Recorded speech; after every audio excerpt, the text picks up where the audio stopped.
खाली बघ दाखव. हे कन्नड मधलं आहे. कृष्णदेवरायानं बनवलं. कृष्णदेवरायानं काही रंगीत होतं, रंग बघवते सगळं पूर्ण रंगवलेलं होतं. हां चप्पल काढा आणि या.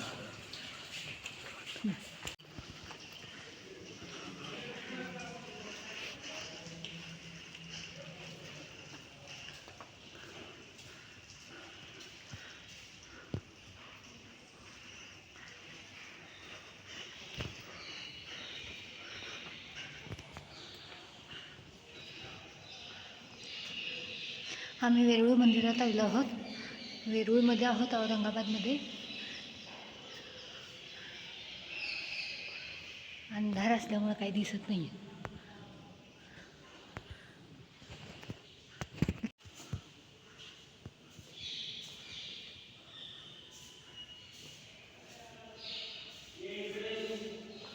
आले आले.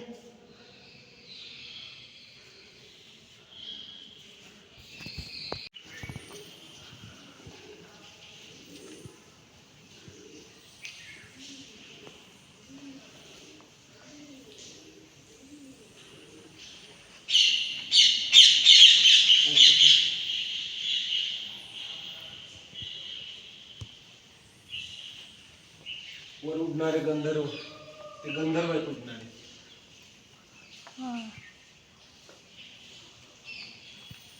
हा हा कोण आहे? विष्णू आहे का? नाही, शंकर. शंकर शंकर विष्णू कसा.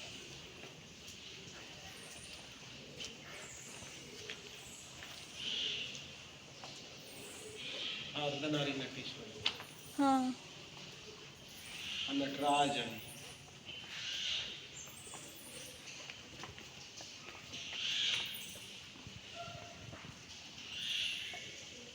हा नरसिंह नाही, काहीतरी बोलू नको. शंकराचं मंदिर आहे, सगळं शंकराशी संबंधित आहे. नारी नटेश्वर. आई शंकर लिंगी असे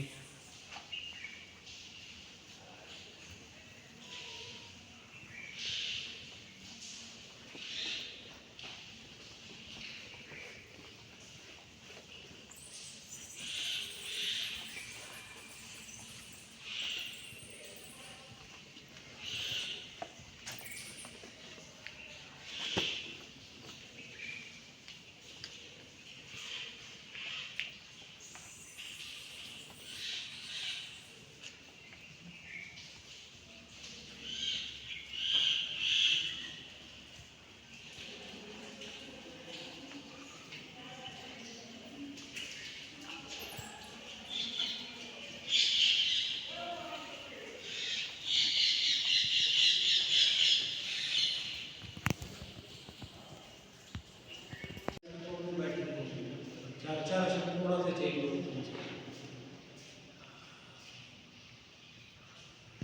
इकडे पण आहेत.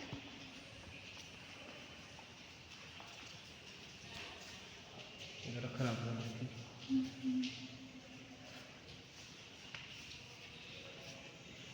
इकडे पेंटिंग आहे, कलर पेंटिंग वरती आहे.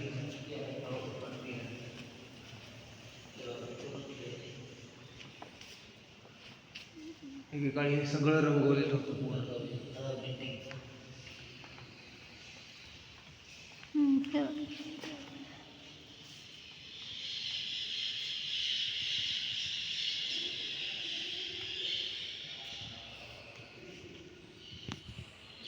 नंदी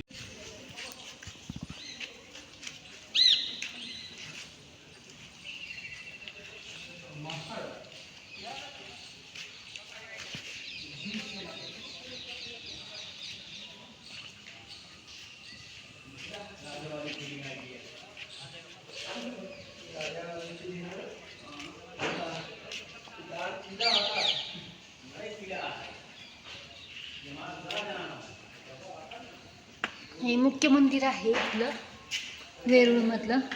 नंदी बघा, हा नंदी तोडून टाकलाय.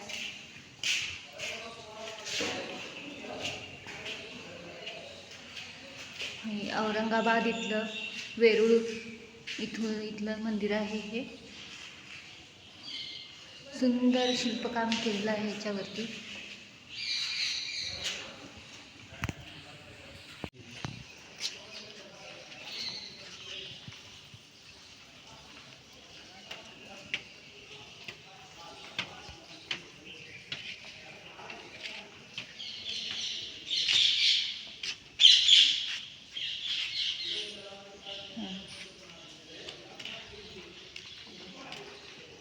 वेरूळला आलेलो आहोत आम्ही. औरंगाबादमध्ये वेरूळ इथं आलेलो आहोत. इथे शिल्पकाम आहे छान छान, बघू शकता.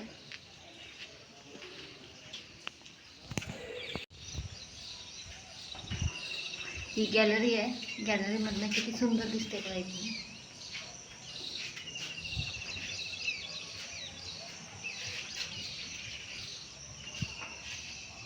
इथून छान दिसतं.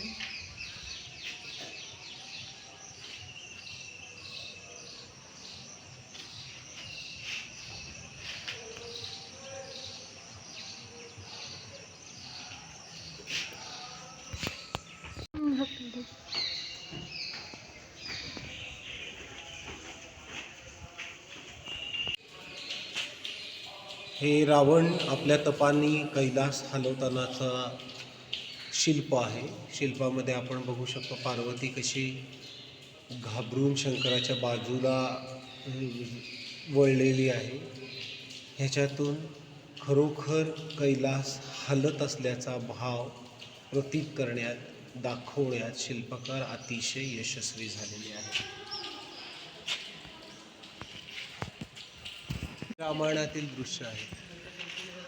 आपण बघू शकता सुग्रीव आणि वाली यांचं चाललेलं द्वंद्व, वानरसेनाही आपल्याला दिसती आहे. इकडं सेतू बांधायचं काम चाललंय. हा समुद्र दाखवलेला आहे. हा समुद्र दाखवलाय. हे वानर सगळे मोठ्या मोठ्या शिळा घेऊन येत आहेत आणि समुद्रात टाकल्या जातात. समुद्राच्या लाटा दाखवलेल्या.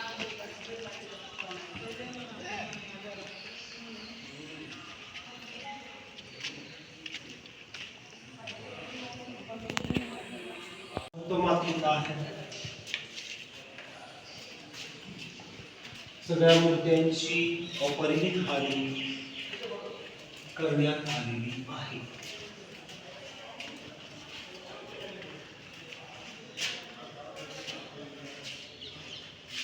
तरीही मोडक्या तोडक्या मूर्त्यामध्ये सुद्धा आपल्याला अगदी भाव त्यांच्या चेहऱ्यावर, देहबोलीवर अजूनही दिसतात.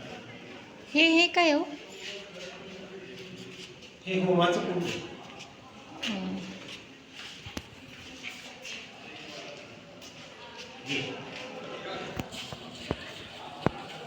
हे सगळे रंग तुम्हाला दिसतात. एकेकाळी हे पूर्ण मंदिर असंच रंगवलेलं होतं. मंदिराच्या त्या साईडला मगाशी आपण रामायणातली शिल्प बघितली. ही सगळी महाभारतातली शिल्प आहेत.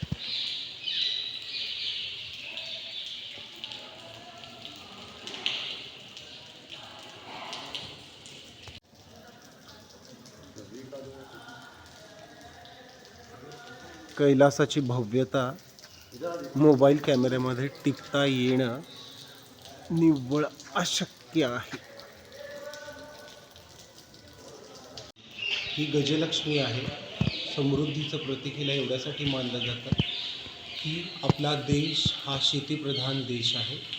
तिच्यावरती जे 2 हत्ती सोंडेत पाणी घेऊन आहे ते पावसाचं प्रतीक आहे आणि माता लक्ष्मी ही भूमीचं प्रतीक आहे. त्यामुळे भूमी जेव्हा पाणी पडेल तेव्हा समृद्धी येईल. लेणी 20, लेणी क्रमांक 20 लेणीमध्ये आलेलो आहोत आम्ही.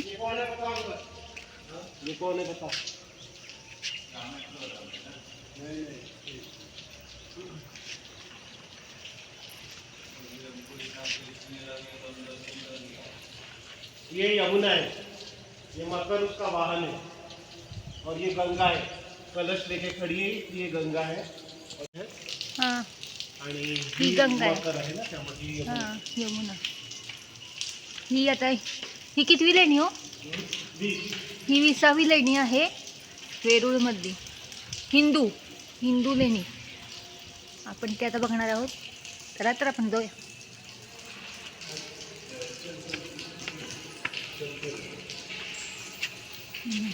गुफा नंबर 21, सॉरी 20 नाही आहे, 21 आहे. हे बघा, रामेश्वर नाम से प्रसिद्ध या गुफा आहे. हे बघा,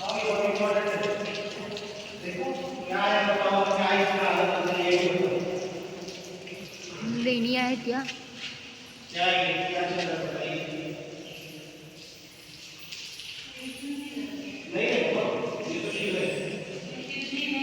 पार्वती है, नहीं शादी हो गई, पानी दे रहे, लेकिन शादी रामायण में शादी करा देते थे, यहाँ पे हवन हो रहा है, लेकिन शादी नहीं करी.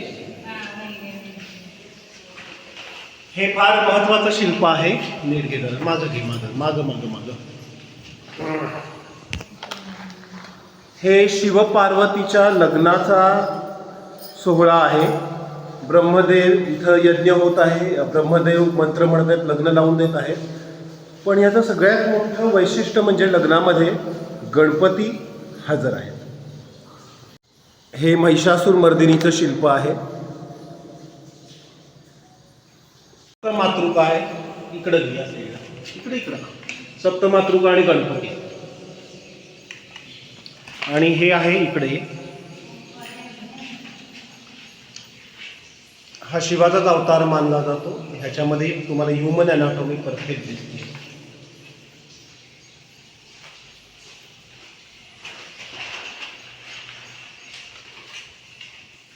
इथं नटराज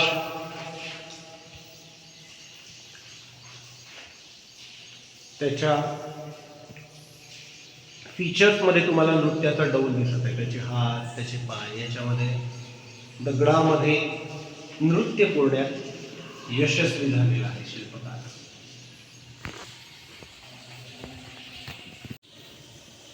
वरच्या चित्रामध्ये तुम्ही पाहू शकता शंकर पार्वती द्यूत खेळतायत, सारीपाट खेळतायत. त्या शंकरानं जी काही चाल खेळलेली आहे ती पार्वतीला चीटिंग वाटते, तेव्हा ती हात असा करून दिस इज चीटिंग असे म्हणत आहे.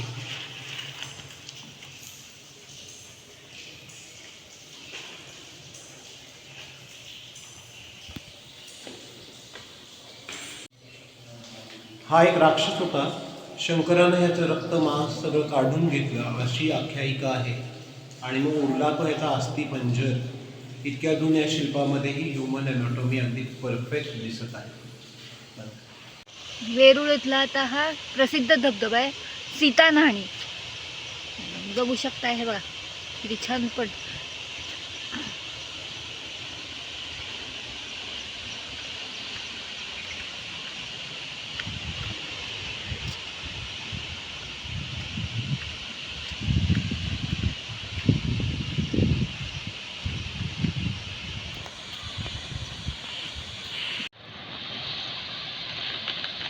ही सीता न्हाणी हा प्रसिद्ध धबधबा आहे वेरूळ मधला.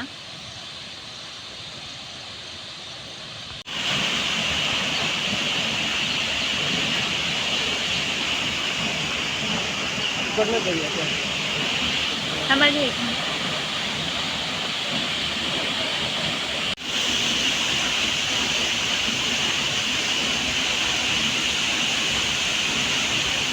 इथून पुढच्या लेण्याला जाताना वाट आहे इथं, पण की आता धबधब्याचं पाणी वाढल्यामुळं बंद करून टाकलंय. पुढचं लेणं आपण सहज इथनं जाऊ शकत होतो, पण त्यांनी बंद केलंय. धबधब्याचं पाणी तुम्ही बघू शकता इथं वाढलंय केवढं.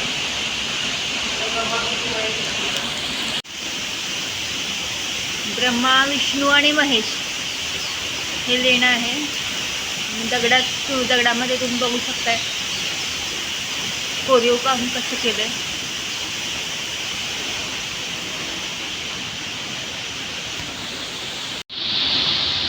कृष्ण, बलराम आणि लक्ष्मी.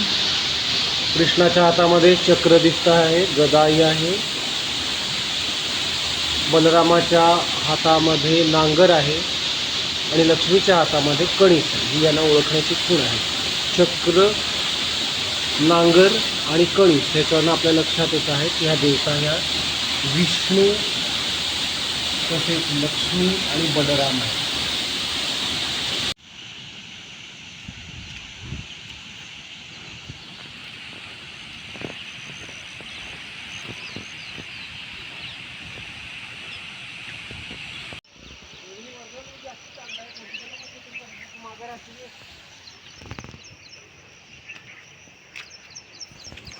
मगाशी जो आपण धबधबा बघितला तो इथून येतो, आपण तुम्ही बघू शकताय.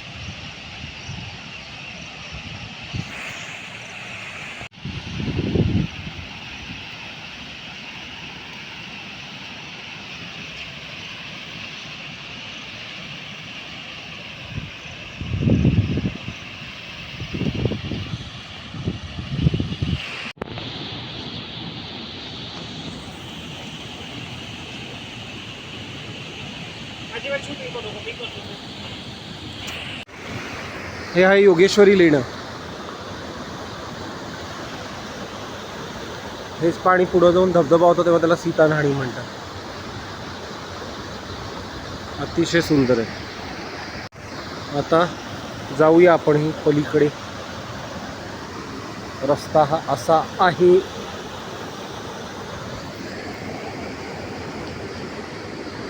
हळू ये ग.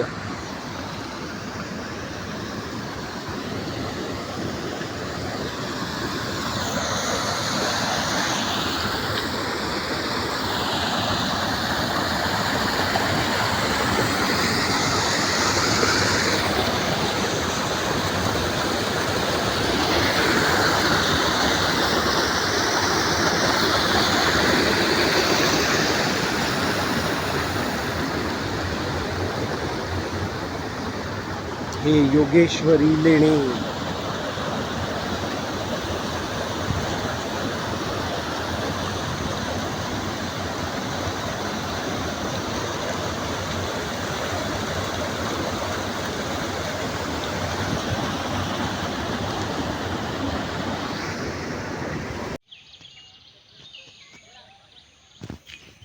आता आपण लेणी 1 ते 16 गुफा केव्स आपण बघायला चाललेलो आहोत. हा रस्ता आहे तिकडे जाण्याचा. छान सृष्टी सौंदर्य दिसतंय तुम्हाला बघा. 32 लेणी आहेत वेरूळमध्ये, तर त्यातले 32 पैकी 4 बघितलेत. आता उरलेले आम्ही वेरूळ लेणी बघायला चाललो आहे. तुम्ही हे तो जाण्याचा मार्ग आहे, बघू शकताय तुम्ही किती छान आहे सृष्टी सौंदर्य. पावसाळ्यात आल्यानंतर आणखीच मजा येते सृष्टी सौंदर्य बघण्याची.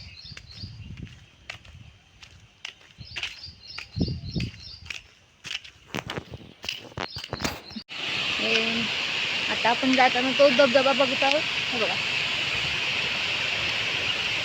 छान सौंदर्य.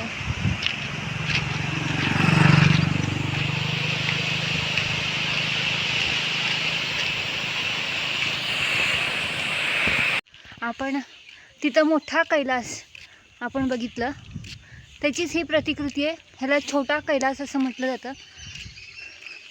सेम कैलासची प्रतिकृती केलेली आहे, बघू शकताय. बरेच आत आम्ही चालत आलो आहे, त्यामुळे दम लागला आहे.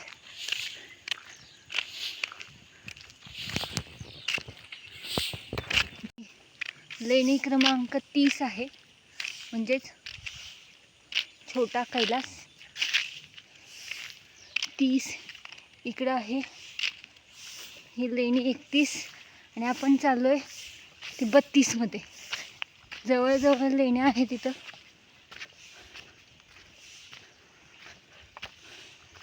ही गुफा क्रमांक 32ची आहे. दिगंबर पंथ यांना समर्पित केलेला आहे. दिगंबर जैन महावीरांची इथं मूर्ती दिसते तुम्हाला.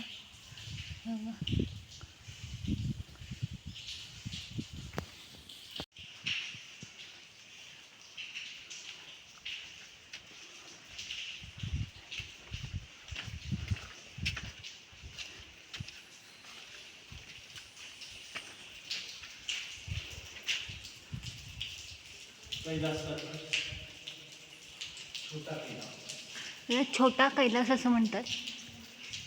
पण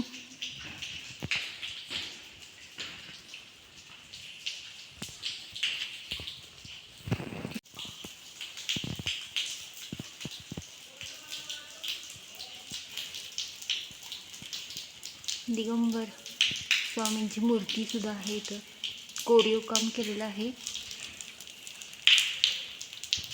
सगळीकडे पाणी साठलेलं आहे पावसाळ्याचं.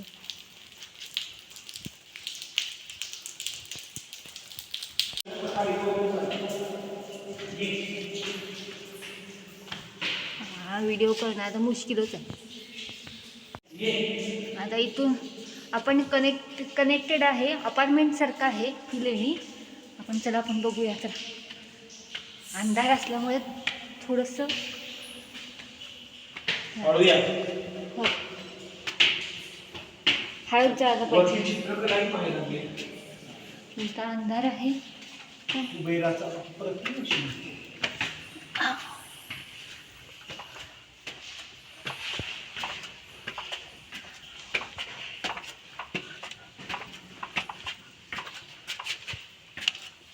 कुबेराचा अप्रतिम शिल्प. हे कुबेराचं शिल्प आहे. कुबेर दाखवले किती सुंदर. हे कुबेराचं शिल्प आहे, थोडं सुंदर शिल्प आहे. आणि ही इकडं दाखवा. ही आम्रपाली, हे आंब्याचं झाड आहे, आंबे लागलेले आहे आणि आंब्याच्या झाडाखाली बसलेली आहे, मुलीचं नाव आहे आम्रपाली.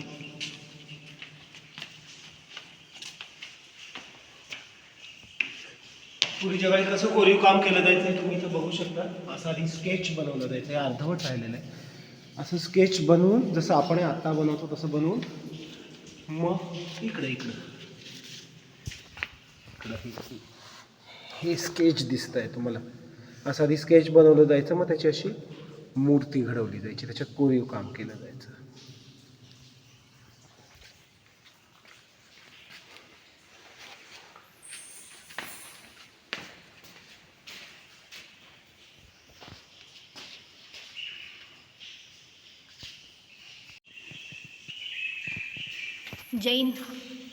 जैनांची लेणी आहेत ही सगळी. हा. छतावर पूर्ण इथं पेंटिंग आहे.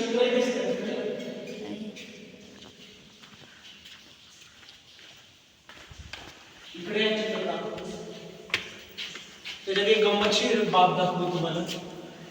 हे मी सांगितलं आम्रपालीचं चित्र आहे. आंबे आहेत आणि आंब्याबरोबर एक आंबे खाणारं माकडे दिसते.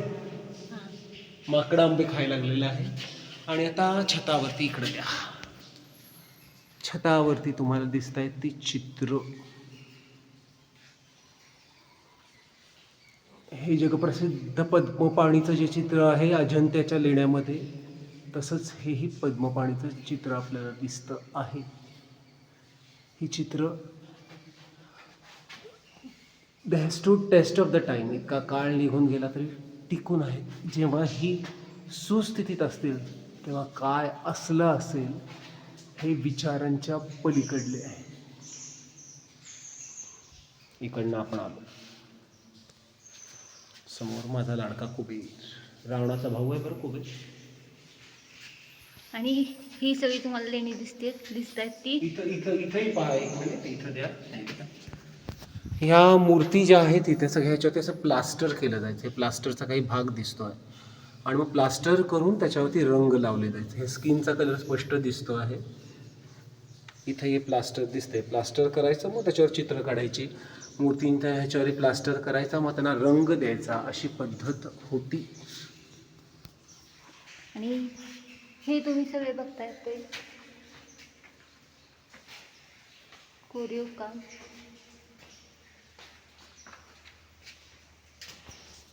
मी ज्या गुफेमध्ये आलेलो आहोत ती गुफा आहे जैन लेणी. आणि इथं तुम्हाला जैन दिगंबर स्वामी सगळे दिसतील. जे महावीर आपण म्हणतो त्यांची कलाकृती इथं शिल्पकला दाखवलेली आहे. तुम्ही बघू शकता. हे बघा, हां, तोडफोड केलेली आहे पण मूर्ती सुस्थितीत आहेत. किती छान शिल्पकला आहे. हे वेरूळचं लेणं म्हणतात. ही भगवान महावीरांची मूर्ती. हे बघा, भगवान महावीरांची आहे मूर्ती. सगळीकडं भगवान महावीरांच्या मूर्ती कोरीव काम केलेले आहेत.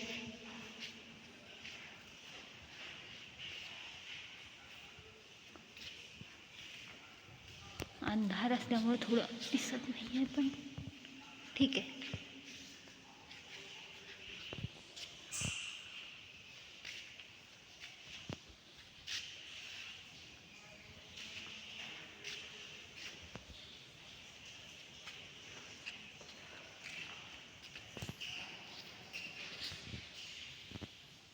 आपल्याला स्पष्ट दिसतंय की कसं कोरीव कामावरती प्लास्टरिंग करून मग त्याच्यावरती रंग दिले जायचे.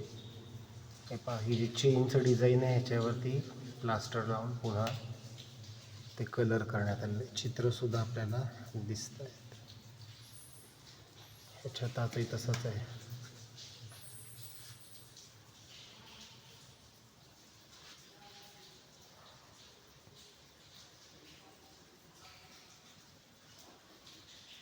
पूर्ण हे सगळे छताचं प्लास्टर. त्याच्यावरचे चित्र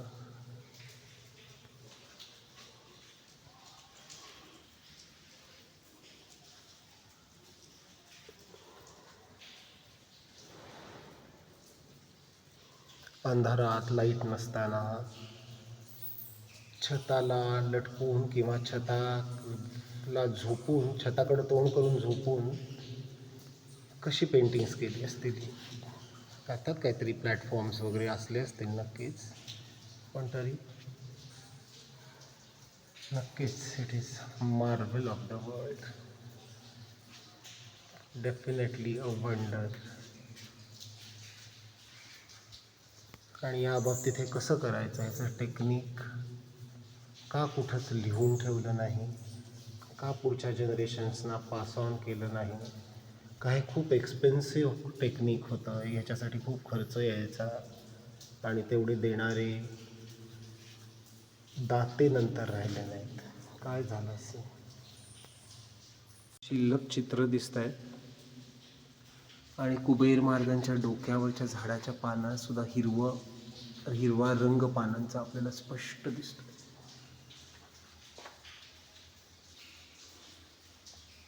छतावरची मनमोहक डिझाईन्स.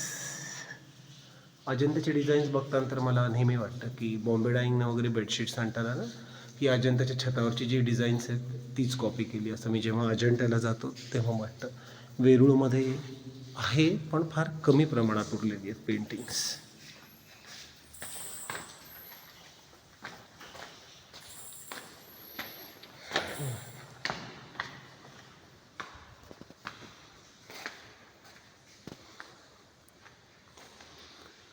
बॉडी लँग्वेज आज शब्द आपण खूप ऐकतो आहे, पण ह्या सगळ्या शिल्पांमध्ये बॉडी लँग्वेज वापरलेली आहे.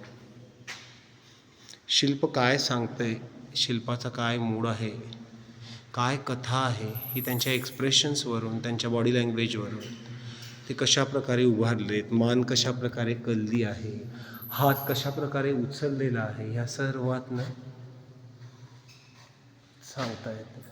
सांगण्यात आलेले आहे.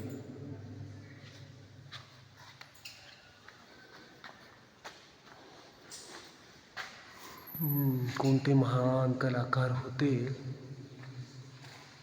आणि हे पूर्ण सगळं सुस्थितीत होतं तेव्हा कसं असलं असेल,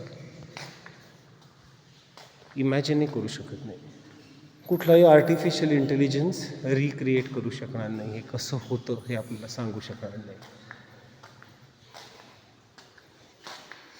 आपल्याला जे करता येत नाही ना, त्या निदान असं नाश करू नये किंवा विकृत तरीपणे हे अशी तशी विटंबना तरी करू नये. हे आमची शहाणी ज्यांनी उरलेल्या प्लास्टरवरती स्वतःची नावं गावं करून ठेवले. करायचं तर असं काहीतरी करा ना, प्लास्टर करा आणि त्याच्यावरती पेंटिंग्स करा. स्वतःची नावं कसली लिहिता. अतिशय प्रमाणबद्ध हत्ती भगवान महावीर.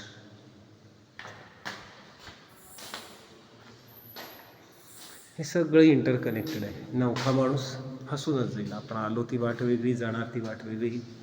मॅडम, ओ योगिनी मॅडम, चला इकडनं जायचं आहे, माझी पण बॅग आणा प्लीज.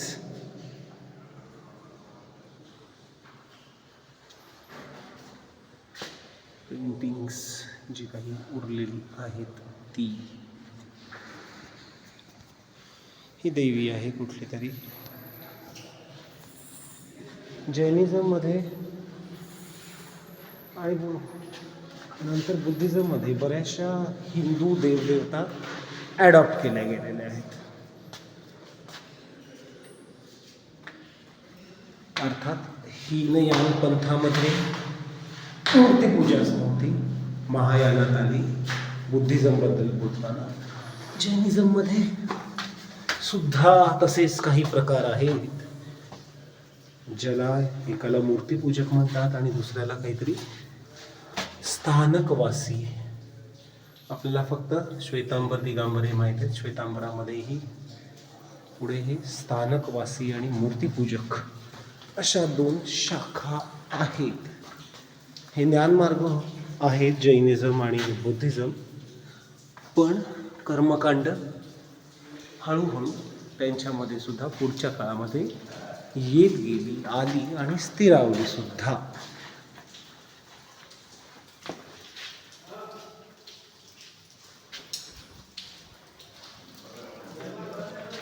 निवासी तर म्हणाले तिथं लपाछपी खेळायला किती मजा येईल. कुठनं आलो, कुठं गेलो, कुठनं बाहेर निघालो, काही कळत नाही. मी बऱ्याच वेळा आलेलो आहे, त्यामुळे मला थोडंफार तरी माहिती आहे. आपण आलो होतो तिकडनं खालनं, तिकडनं असं, आता जायची वाट पुन्हा इकडनं.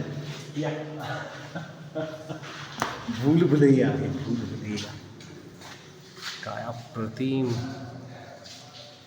मानवी शरीराचा इतका सुंदर अभ्यास, प्रमाणबद्धता, सौष्ठव, चेहऱ्यावरच्या भावभावना, शरीर भाषेतून व्यक्त केलेल्या अनेक गोष्टी, ह्या सगळ्यामुळं हे सगळं जे काही आहे ना ते अतिशय अद्भुत आहे. जरी तोडलं फोडलं असलं तरी सुद्धा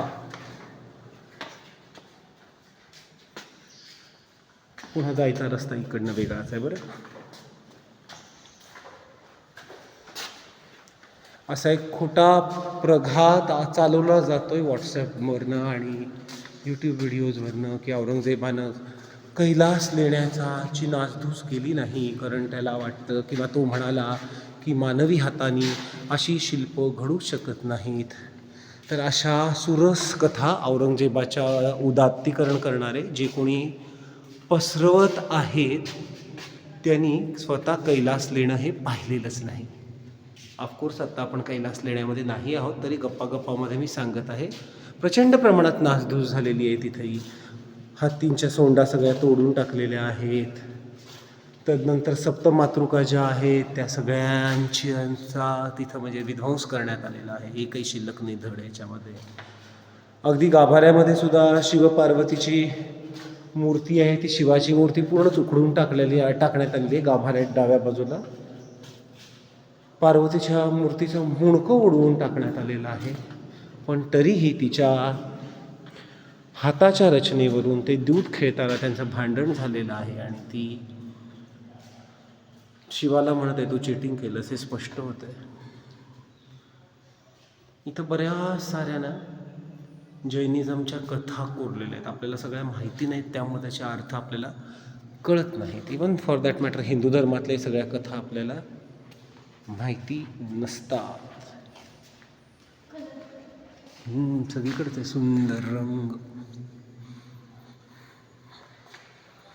हा निळा रंग तेव्हा फार एक्सपेन्सिव्ह होता बरं. तो टर्कॉईज ह्या रत्नापासून बनवला जायचा, ते भारतात मिळायचं नाही आणि फार एक्सपेन्सिव्ह होता. त्यामुळं सुरुवातीच्या ह्याच्यामध्ये हा निळा रंग दिसून येत नाही असं म्हणतात पेंटिंग्समध्ये.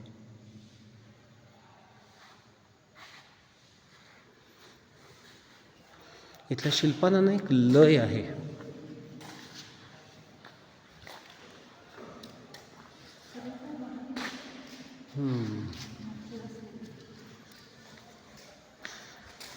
आता नव्याच वाटेतनं आपण बाहेर पडणार आहोत. कुठनं शिरलो, छोटा कैलासमधनं.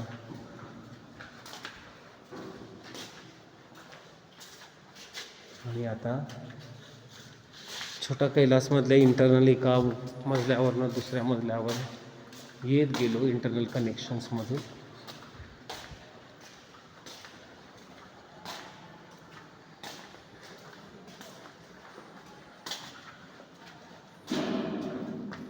ही कला का हरवली, का कारागीर नाही म्हणून. जसं आता कारागीर मिळत नाहीत म्हणून सुद्धा बऱ्याच गोष्टी बंद झाल्या ना. जुन्या पद्धतीची भांडी असू देत, कपडे शिवणे असू दे, किंवा अगदी घराच्या चौकटी बिवकटी सुद्धा आता त्या स्टाईलच्या बनवणारे लोकच राहिलेले. फर्निचर सुद्धा तसंच काहीच होत कमी कष्टात कमी खर्चात मिळणारी नवीन टेक्नॉलॉजी. त्या काळातली सुद्धा टेक्नॉलॉजी कशी एकदम मॉडर्न एरामध्ये चालली असं नाही. त्या काळातली टेक्नॉलॉजी सुद्धा कॉस्ट इफेक्टिव्ह झाली म्हणून तर हे सगळं बंद नसेल ना झालं. काही माहिती नाही आपल्याला, आपण फक्त अंदाज बांधू शकतो.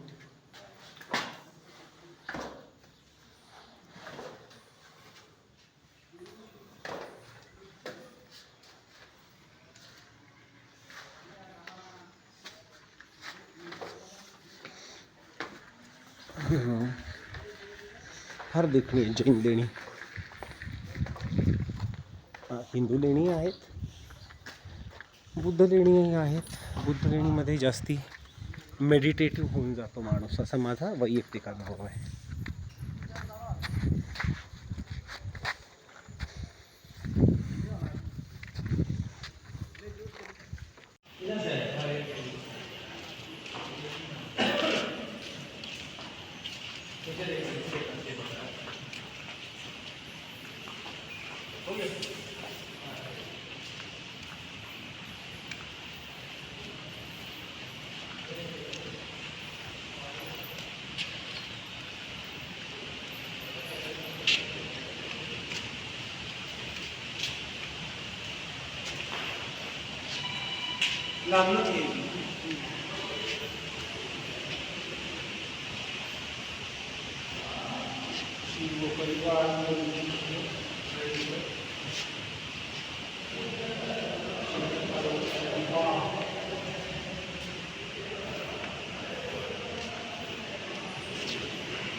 हां, ही गंगा.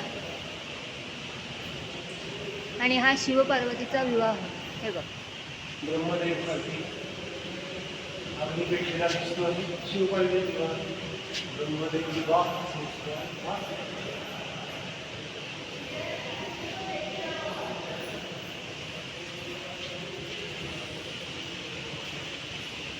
मग मला सिंह दिसतात.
इथं शंकर पार्वतीचं लग्न दाखवलं हे बघा.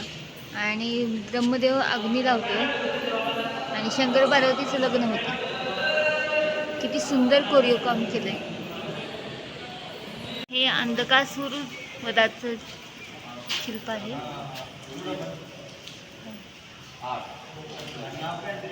शिवा अंधासुराचा वध करतो. गळ्यात हातात रुद्राक्ष दिसते.